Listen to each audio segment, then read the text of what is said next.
our children to get meat and bread. There are so many dehumanizing elements in the welfare system that we are concerned about removing. Ultimately, we are concerned about a guaranteed annual income. And the other thing I think it is very necessary to say is that everybody's on welfare in this country. And when it comes to black people and poor people, we just call it something else. When it's for white people and rich, we call it subsidies. Between 1890 and 1950, the marriage rate was much higher among black women than white women. A fraction of black children lived in homes without their fathers. But everything changed with the expansion of the welfare state. It divided the household and created a dependency on welfare. This kind of reminds me of what President Reagan said. I've always felt the 9 most terrifying words in the English language are, I'm from the government and I'm here to help. So, what happened? What's the mechanism? Here is a detailed look at how the welfare state played a role in the dissolving of the family structure over the years.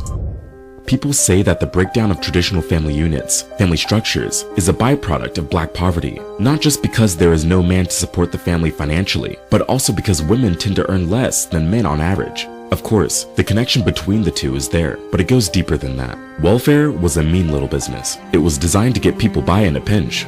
Public assistance programs, like welfare entitlements, have been a part of American culture since the 1940s. Unfortunately, like in many other aspects of government institutions, black Americans were left out. In time, black people could also get financial support, but it wasn't easy. Mothers who applied for checks had to let social workers inspect their homes to see if their conditions were suitable for welfare. These workers also had to make sure no man was living in the house. But even if they qualified for support, the amount they received was meager and not enough to build a stable life. In the early 1960s, welfare was not yet common, even in the most impoverished black communities. In the decade that followed, the number of black people on welfare went up by 169%. They further increased by 30% from 1970 to 1975. In 1972, New York City, almost 1 out of every 6 residents was on welfare. A major portion of these households were black. Although black people were only around 1/10 of all Americans, they made up almost 50% of all welfare recipients by the late 70s. Child poverty rates for black children in the US remain high. Within the city slums, that normalcy was impossible to get.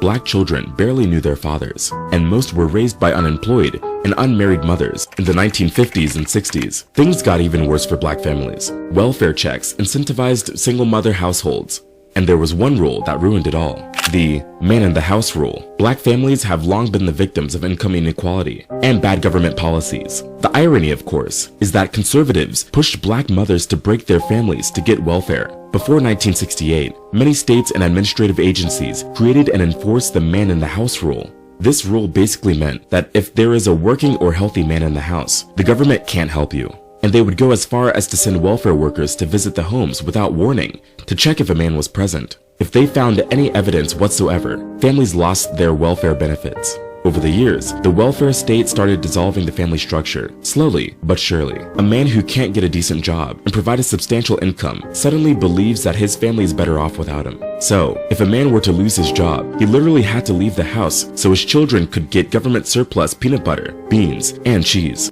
In 1960, just 33% of black American children didn't live with 2 parents, but by 1988, that rate went up to 61%. In that time, the proportion of black children born to single mothers rose from 23% to more than 60%. That's exactly why we can't judge government policies based on their ideals, but based on their results. And these results, well, left a ton of households fatherless. I mean, think about it. What would the result have been if this welfare policy had required the opposite of that? That both parents live in the same home and care for their children to receive government assistance. The welfare state did what slavery couldn't do. It broke families apart. And broken families fuel poverty. The structure of the family can influence the choices children make. For example, boys raised without their fathers are more likely to drop out of school, get violence, use drugs, or go to jail.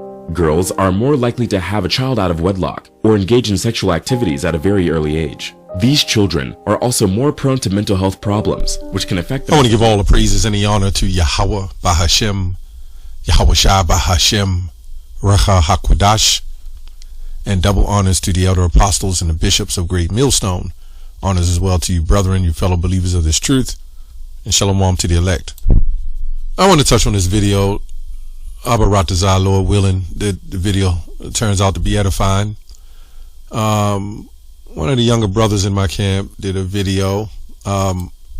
His channel is GMS Double the Cup on They Never Advertise Against the Negro Removal Act. Now, me and him also watched a commercial, and he mentioned it in the video about the small hat, cheap suit, small hats with the commercial on the forgotten ones or something of that nature. And I have no idea how they're forgotten when they pretty much run everything. So if they're forgotten, it ain't because of us. It's because of their own. But anyway, it's commercials all over on that now. Like, come on. Yeah. All right.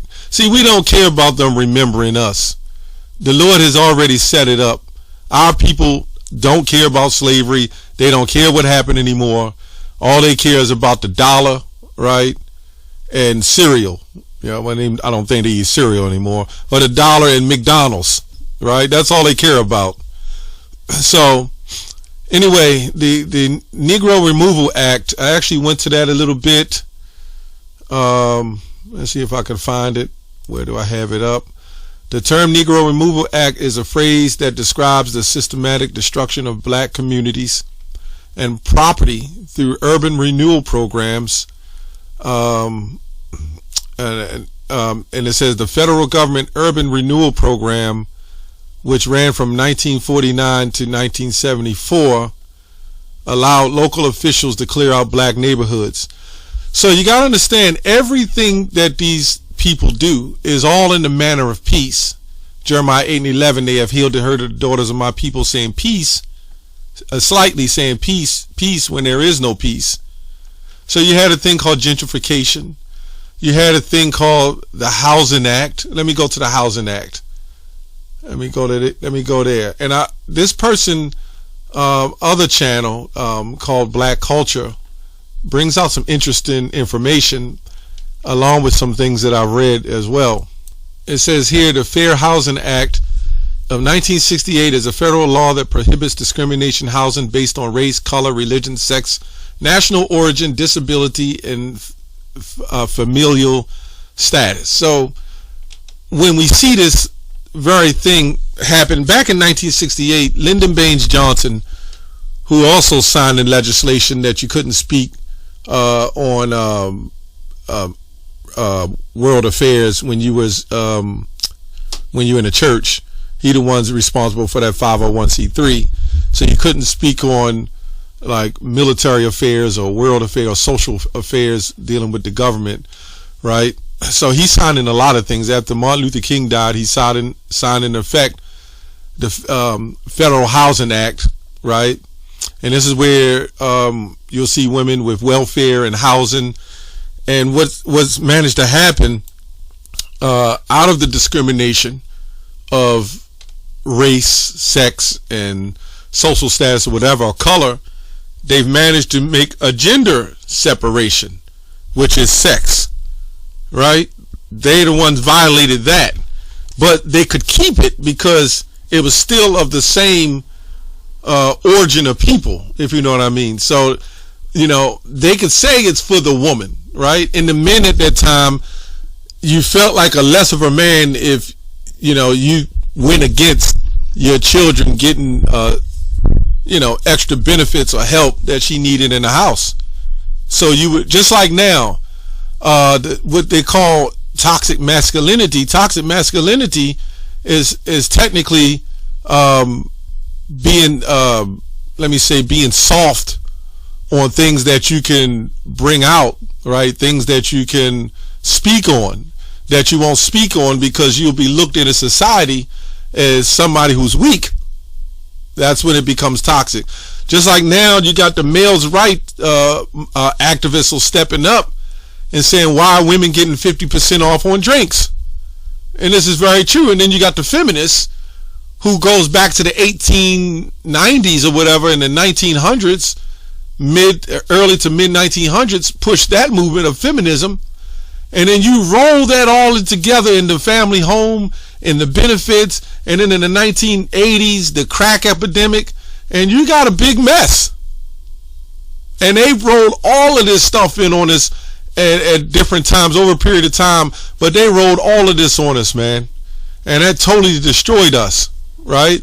So you got a matter of feminism, male pride, right? Feminism, male pride, drugs, alcohol, right? Joblessness, right? Homelessness.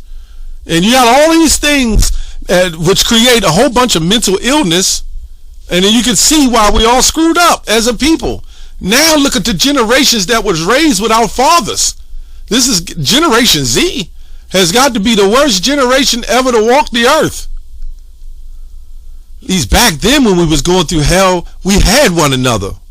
Anyway, Deuteronomy 28:54, so that the man that is tender among you and very delicate, his eyes shall be evil toward his brother and toward his wife of his bosom and toward the remnant of his children, which he shall leave. And there you go with the oppression, right? And then through feminism, the system has told the woman, don't worry about it because you're a strong woman. He left you. You don't need him. Go invite another man in. And so what's happening in these women's sexual liberation, they're on housing or they're getting welfare, or they might even be funded. All you women that got good jobs, you're funded. You were educated, right?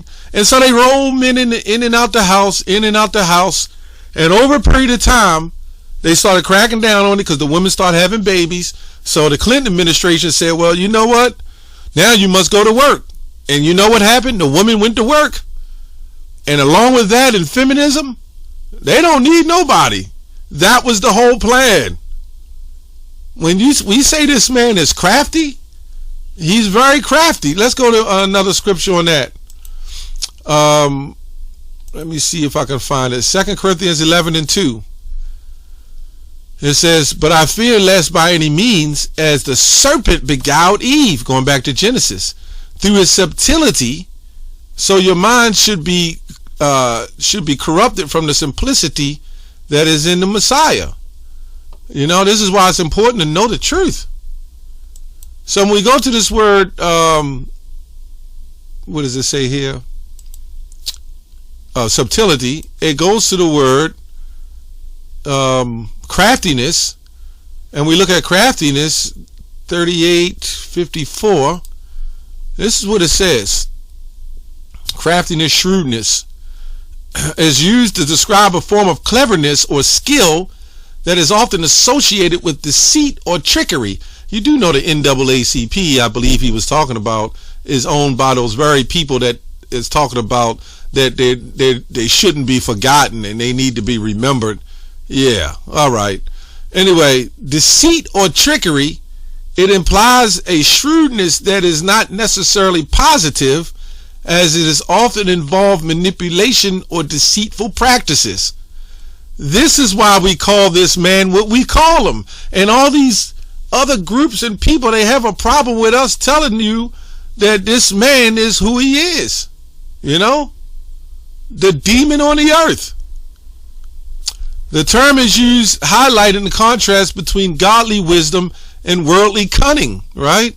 Because shrewdness can be in a righteous mindset, like Matthew 10:16, wise as serpent, harmless as doves. It says cleverness and cunning were sometimes admired traits, especially in the rhetoric and politics. However, in biblical context, such traits are often viewed negatively when they are used for deceitful purposes. The New Testament writers influenced by the Jewish wisdom literature often contrast godly wisdom with worldly cunning, emphasizing integrity and truth over deceit. Right? And this is why we read this here, and it talks about deceived Eve. When we say Eve is the Israelite woman, she can be black, she can look white, she can look like other nations, but she would still be from the seed line of the Israelites. You know, technically most Eves are deceived, you know. Most women are deceived. Right? So she, you know, and we'll say mostly the black woman. That's what we say. Eve has been totally deceived by craftiness. And then with feminism and what you want to call male pride, who don't want to accept certain things. And then when the drugs came in, the men started selling the drugs because you wanted to keep a step ahead over the woman. This is all psychological. Ain't no man that's only making $40,000 a year going to impress a woman making $150,000 a year. And if she should subject herself to him and be with him, which is a rare occasion, she understands that she still has the power over him, right? She still understands the authority that she has by the dollar, and not just by the dollar, by the government, by the system, right? There's no getting away. And now they're not going to marry you if they make that much more than you, because the woman was always smart ahead of the system. The reason why she was ahead of the system because she sided with the devil himself. She knows not to marry a man making half her income, because if they get a divorce, then she got to pay him the alimony. So they'll just they got to keep up the chivalry. They want the equality, but they want to keep up the chivalry. You still have to take care of them, hold the doors and hold the chairs. You got to get down on one knee. And I don't understand that, because a woman should be getting down on her knee for you. You're a lord. You're a leader. She should be asking you to watch over her and take care of her. That's why it was significant for fathers to be in a home, because that was a male role model and leader for her to see. And if she's seen a leader, a man as a father figure, then he would be able to step in and be a father figure to his woman. That's why women love calling their husbands or their men daddy, or like being the men telling them that they're their daddies. Right? It just makes sense. Let's go to the 56th verse. The tender and delicate woman among you, which will not venture to set a sole of her foot upon the ground for delicateness and tenderness, her eyes shall be evil toward her husband and toward her bosom, right? And toward her son and toward her daughter, right?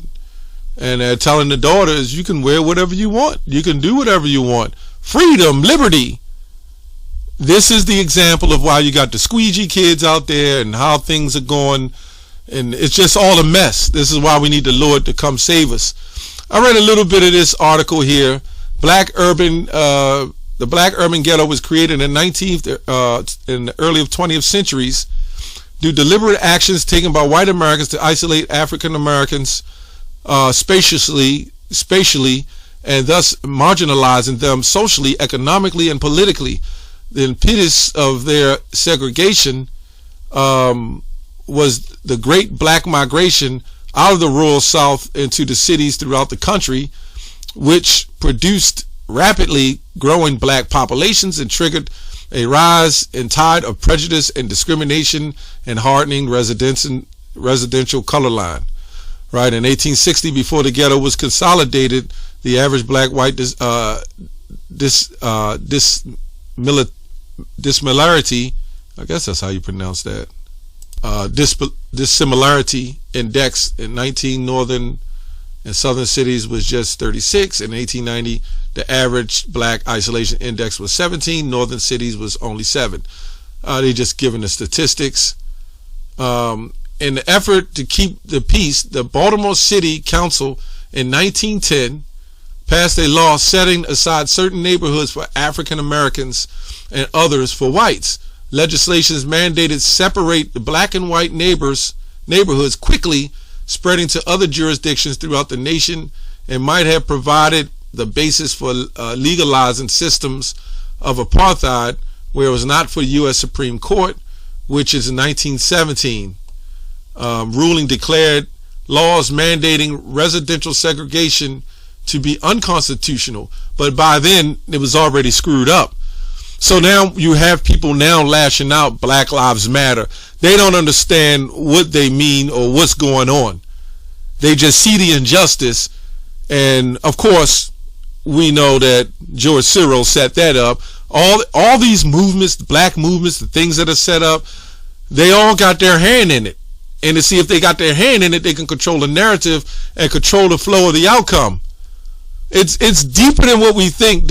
While you're waiting for the NFL on Saturday, or while you betting on an NBA team, and while you're getting all involved in all the social media madness, right, distractions, these things are being passed. They've been doing it that way. That's what your sports and stuff is set up for. That's why they pay so much money to those athletes.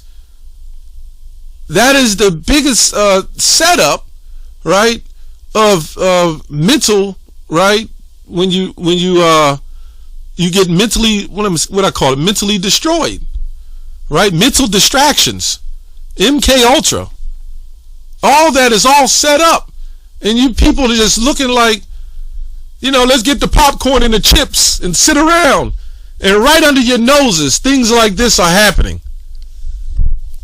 We understand with the NWO how it's moving forward.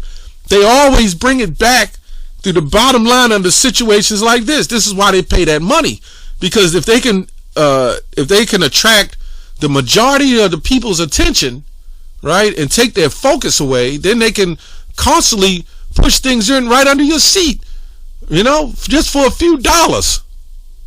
Anyway, I was going to read a lot more on this, but I just wanted to touch on that removal act.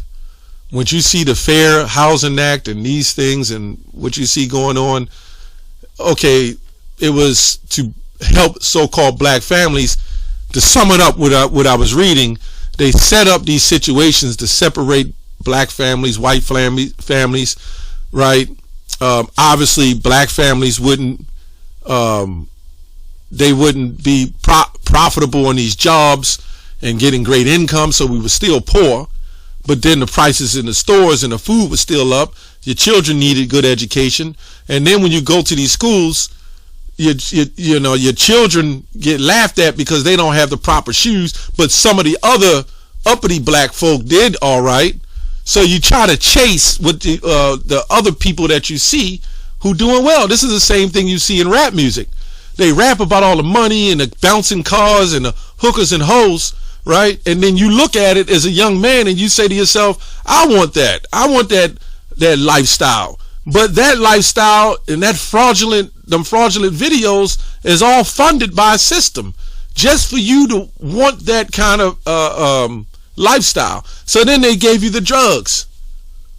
And when all this was set up and they put the black and white families, separated the families, then they came with the more not only racism, but they came with sexism. And they separated the families by giving the women all the benefits because they knew you couldn't do it. So the man would leave, and then they lied and said the man just got the man got kicked out of the home. He just never wanted to take care of his children. That's not true. He couldn't. So again, as I go back to, it was our pride. Our pride was totally destroyed. Anyway, that's all I have on that. Shalom.